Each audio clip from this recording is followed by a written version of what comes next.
I need a bit of this for this review. Thank you, Vonte, by the way, for your patience and your kindness. This is a paid request for Vonte. Thank you.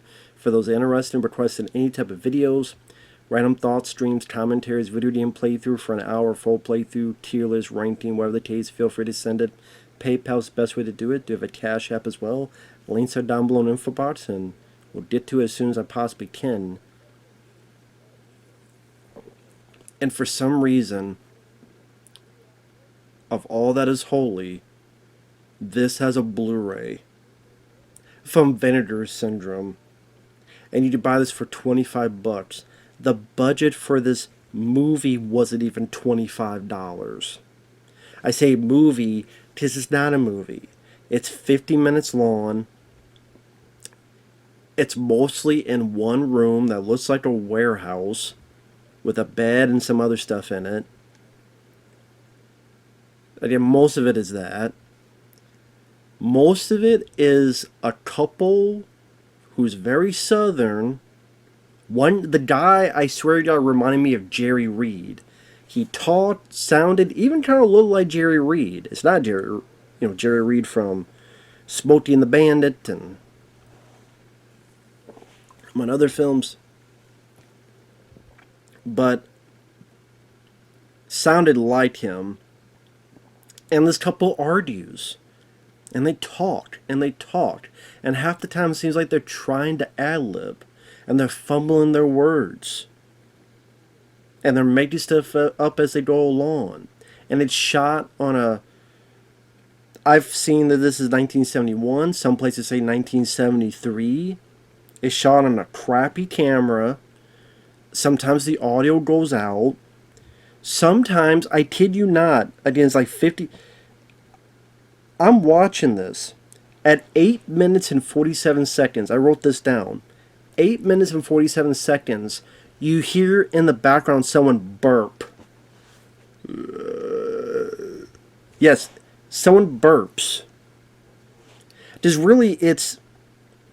First it's some guy, I don't know who it is, saying, "Welcome to the Dragon Art Theater." I had to rewind it a bit to make sure they didn't say the Dragon Heart Theater, because I'm like, well, is that okay? I was going to say, I don't know, this is a weird Sean Connery movie.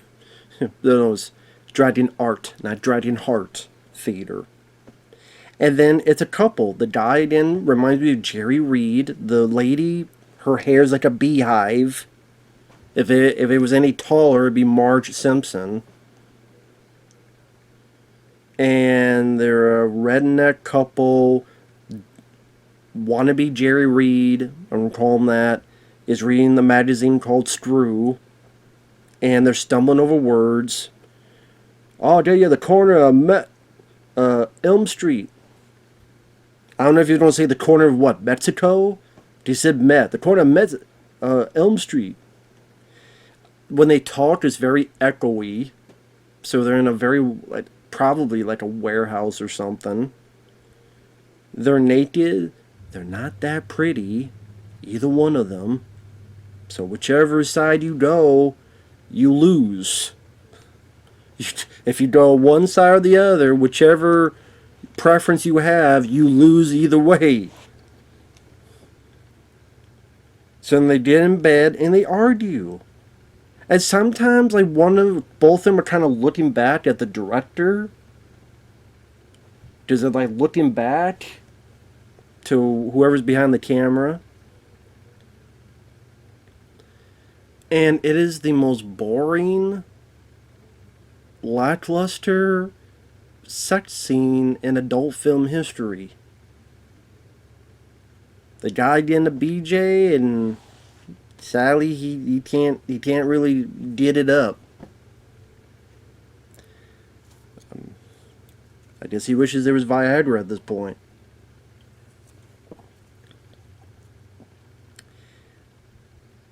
And the lady, every time she talks, she sounds bored. "You spend money on beer and girls."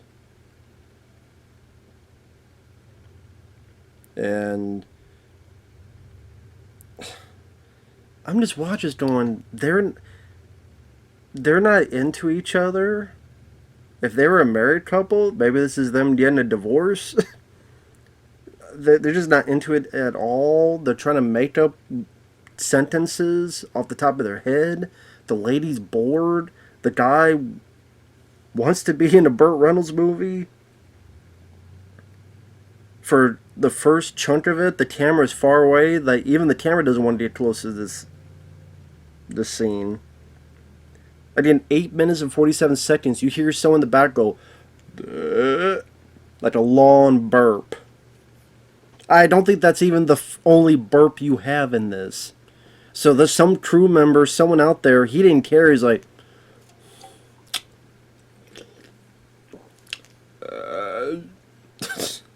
even so, they're so into it that they're giving a long burp. And they were so paying attention, they left that in. So one of the few scenes that were not in this bedroom, warehouse, whatever, were at the Batwoman. She calls herself Batpussy, but the Batwoman's, which looks like she lives in a warehouse too. She probably lives in the same warehouse. You probably turn the camera and she'd be right over there. And some narrator goes, "She knows when her crime's committed, when her twat begins to twitch." Well, mine's twitching, and I don't even have one. So it must be in my mind, must be osmosis. It's telling me a crime's being committed. It's of adult film celluloid. That's the crime being committed. The crime committed is that this has a Blu-ray. That Vinegar Syndrome has asked you to pay $25 for. I wouldn't pay 2 pennies. If I put 2 pennies on the railroad and watch them go flat, they would thank me. Abraham Lincoln would come out of those pennies and thank me for not spending it on this piece of trash. Worthless, worthless thing.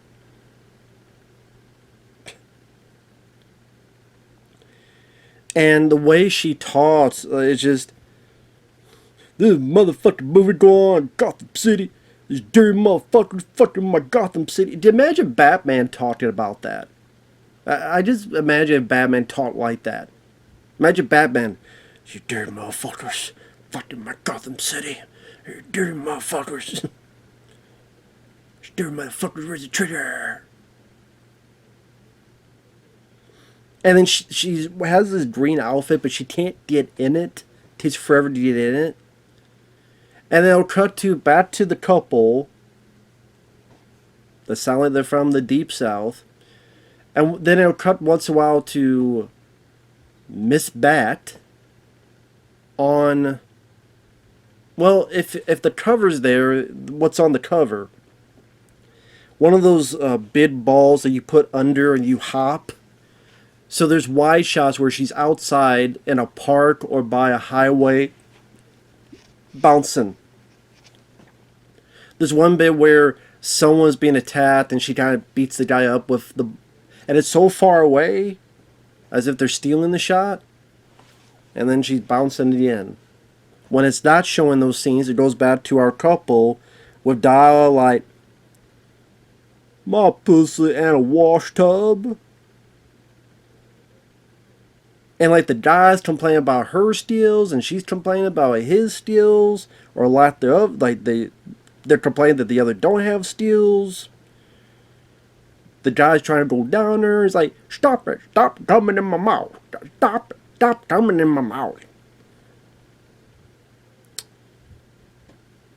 You hear people coughing in the background. "You know, you sell your pussy for $30, but you sell your ass on for $2." And they argue. I'm like, most of this movie is this couple arguing while they're trying to have sex and failing.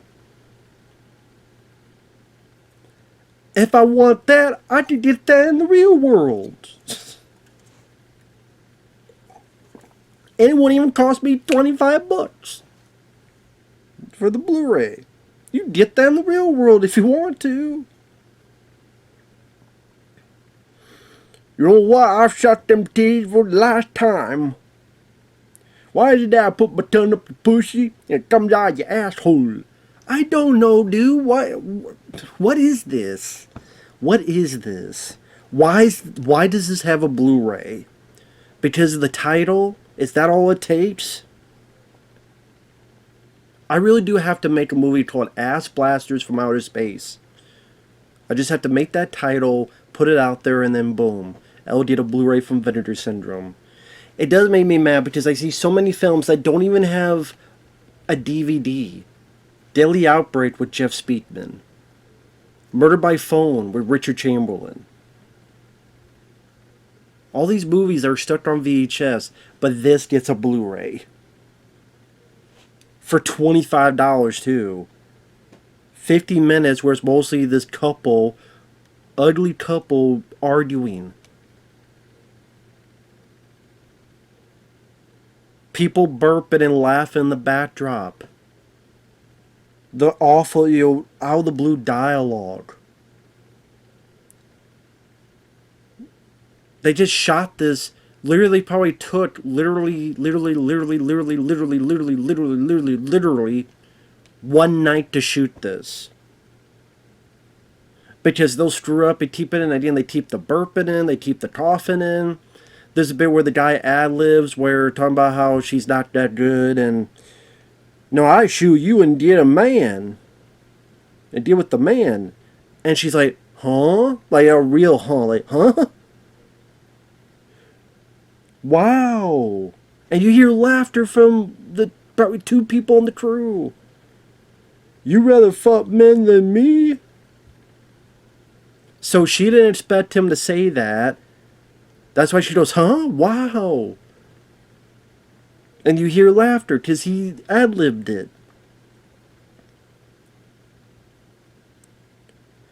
And once one goes back to Batwoman taking a leak or bouncing on the ball.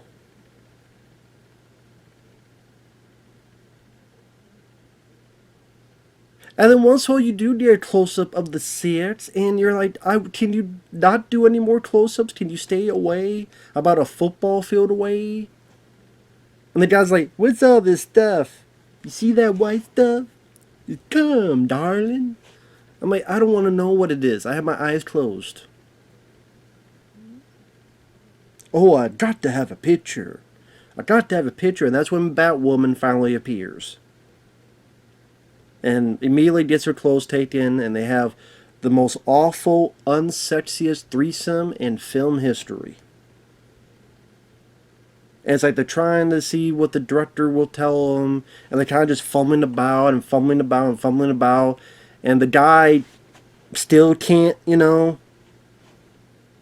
still kind of this. Still can't.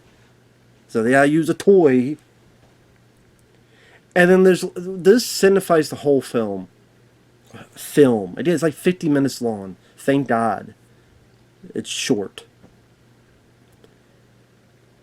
When the guy fall, okay, Batwoman.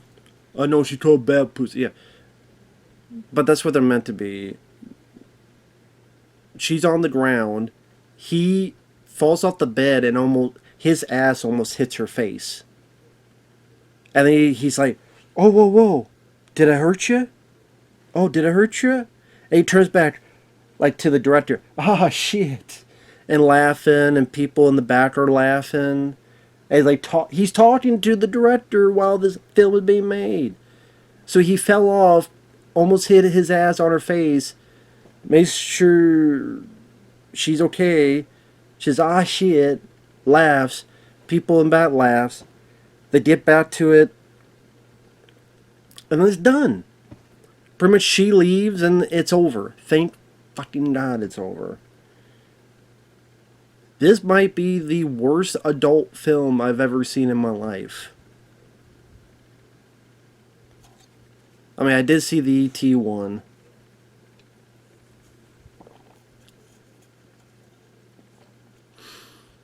I don't know, that E.T. one was pretty bad. Yeah. So I don't know if I could say it's the worst one. At least this was 50 minutes. So it does have that. And you can maybe get some unintentional laughter Especially at the end, the guy just sounded so much like Jerry Reed. But it's one of the worst. It's one of the worst. And what's funny is Vonte had another request where he's like, Bat Pussy versus Octopussy. Listen, I'm not even going to make a separate video. I'll tell you right now, right from the get-go. So you did add a bonus. I just add this to here. Okay, Octopussy is not one of my favorite James Bond films. I've never been that big of a fan of it. The story, I still can't tell you what the story of that film is. Compared to other James Bond films, it never did much for me. But it is 100 times better than Bat Pussy, okay? You still have Roger Moore, who I liked as an actor. You still have a couple of good supporting actors. Maud Adams. Steven Berkoff is one of your villains, who was the villain in Rambo 2. And the villain in Beverly Hills Cop, the first one. So you got Steven Berkoff, you got Roger Moore, you got Maud Adams. You got some decent stunts. He's in that one plane, the Astro Jet, I forget what it is. Then there's good practical bit where it's going through like this bunker warehouse, is going through it. There's a good stunt where James Bond's on a plane and they're really up high, and some good stunt work on that. There's a bit where he slides down this banister and shoots the thing so it doesn't hit his balls. That's a cool stunt. You even have this weapon that's like a yo-yo saw. So the guy moves like a yo-yo, but it's a saw. Okay, interesting weapon. Like, that stuff alone is better than this. Okay? Even you know, Die Another Day, I think is the worst James Bond film, and it's better than this. Because it's still a film. It's not a good film, but it's still a film. The worst James Bond film... No, actually, the worst James Bond film to me is No Time to Die. That's the worst James Bond film to me. I hate No Time to Die. I would still rather watch that than this because that's still a film. It's still a film. A couple decent bits like the staircase shootout. I don't like the film. I don't think it's a good film, but it's still a film. This isn't a film. It's 50 minutes long, again, of a couple arguing, sniping each other, bitching. Most people could see them with their parents. If you're really curious, never mind. Like, they didn't care. That's the thing. If they don't care, why should I care? They put a name on there. If you did not put that name on this, this would be completely forgotten. This would not have gotten a Blu-ray. It should not have gotten a Blu-ray in the first place. But if it didn't have that name, which is barely a thing, because 85% of the 50 minutes is just this couple arguing. And unsexy, and the guy can't get it up, and the girl, and then I'm looking at her hair more and her droning voice. Droning. Oh, baby. Like, she, no emotion, just this consistent drone. Oh, I'm doing this dialogue, and you know, this is like, they're not into it at all. They're bored. Like, she's bored. She is bored out of her mind doing this. I tell one thing, probably an interesting bit would be the making of, as in what the hell they were doing. Although I probably could just tell you, we got a warehouse. Want to be Jerry Reed? Maybe he was the director, and he's like, hey, this is my girlfriend, wife, whatever. We're just gonna have some fun. Well, how do we sell it? Oh, Adam West Batman's around. Just capitalize on that.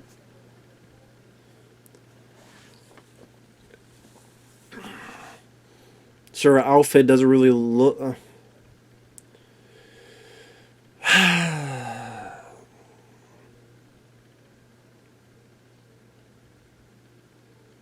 Sorry, I keep doing this as if... Imagine it's this right here. I'm doing this so my head turns like this. So my head becomes this and flies away. Like if I keep doing this, some giant's going to take my head like this and just toss it away. So I can get this out of my brain.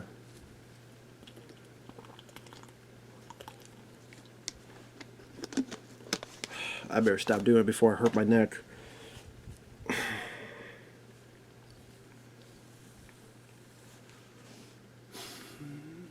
Thank God it's only 50 minutes. Thank God it's only 50 minutes, guys. Thank God.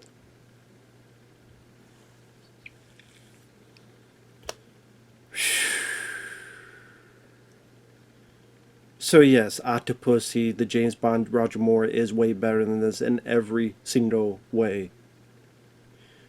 Better looking people like Maud Adams. Better sound. Action. It's a movie.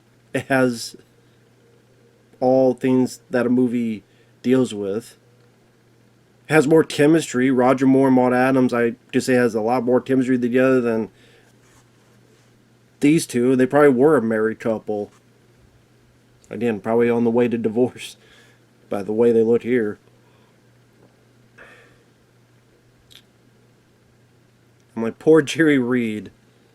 He really need to get back to Burt Reynolds after this. No, I'm just, it's not Jerry, but it sounded like it.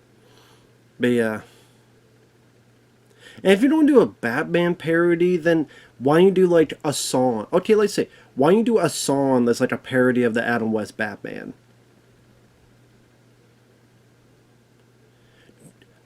Pussy, pussy, pussy, pussy. Like, you could do stuff like that. You could make, fake Batwoman villains like the dildo, but it's like the Riddler. It's the Diddler. There you go, the Diddler. The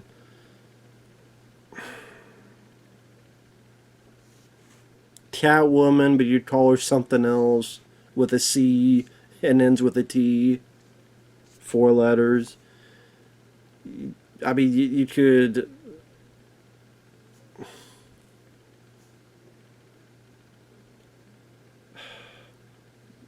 The Joker, he has all these toys to make you laugh before you come. I mean,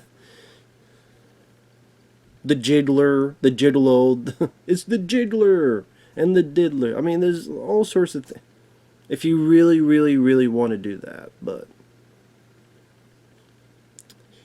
there you go. But again, this is on Blu-ray for some reason for you know what? I gotta check now. What is on this Blu-ray? Because I just saw it. I went, what? What is on this for $25?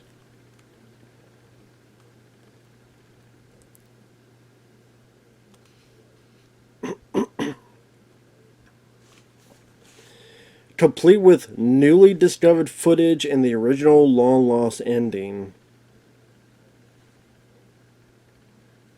Who cares? 2022 preservation from a newly discovered 16mm print. Someone actually looked for a print of this. Not Murdered by Phone, Richard Chamberlain. Not Daily Opera, Jess Speedman. Not 50 fucking movie. I mean, hell, even just Disney owns it. Stakeout doesn't even have a Blu-ray. But this does. Archival commentary on the 2017 preservation with Something Weird's Lisa and Tim. Super Smut Shorts. Bonus movie. Robot Love Slaves. Booklet with writing by Savior Mike McCarthy. So he's to blame.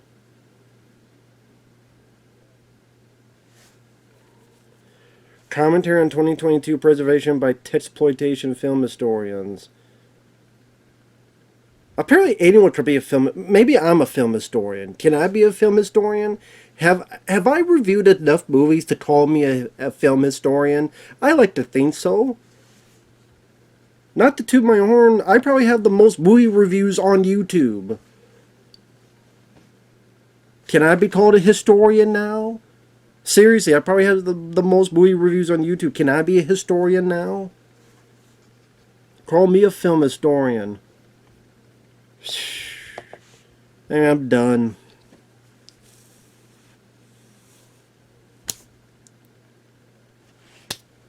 Later.